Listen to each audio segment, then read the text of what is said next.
Welcome to ETF Leaders, powered by the New York Stock Exchange. Joining me today is Bill DeRoche. Bill is Chief Investment Officer at AGF Investments. Bill, always great to see you. Thanks for joining me. Nice to see you again too, Judy. Thank you, Bill. All right, so Bill, tell me, with today's market volatility, how can investors best manage their risk?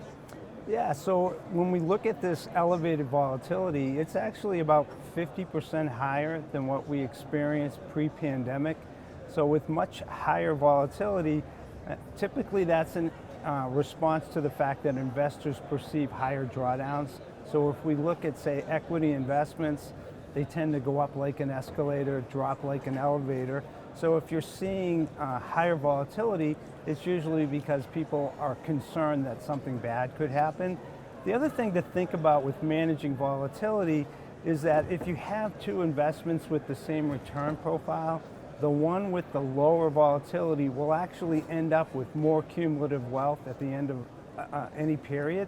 So as we talk to investors, we have some tools, but we're very much focusing on helping them manage and mitigate the overall volatility of their portfolio, given the fact that we're in this much higher elevated period than what we saw, say, over the previous decade.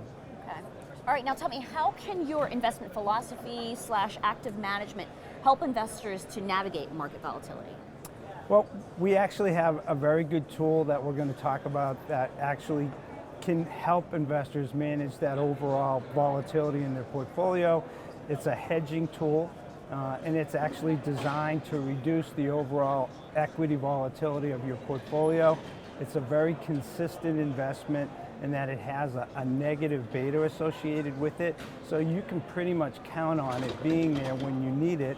It's been listed on the NYSE now for over 10 years, and very consistently when the market is, say, down, say, 5 to 6%, this fund is always up. All right. Okay, and we will get to that. Yes. Okay, so tell me, what guidance would you provide investors considering rising rates? Yeah, so I think this is a really important topic. Obviously, as rates rise, fixed income investments are going to be negatively impacted for sure. But over the previous decade, equity investors have relied on fixed income as a hedging tool. The primary concern over the previous decade was for global growth. So as global growth, there was concern that it was shrinking. Obviously, equity portfolios would dip, and what tended to happen was central bankers would very quickly drop rates. So if you had exposure to equities, they were heading down because global growth was heading down, but your fixed income portfolio was heading up because rates were dropping. Since about, we can quibble about it, but I'll say since early November, we've been in a different environment. Rather than global growth being the primacy that central bankers are focused on, we're really worried about inflation. And as a result, that means we're looking at much higher rates. And as a result, that means that fixed income is going to struggle. So for equity investors, to us, that means they need to think about other ways to hedge that tail risk that they have in their portfolio.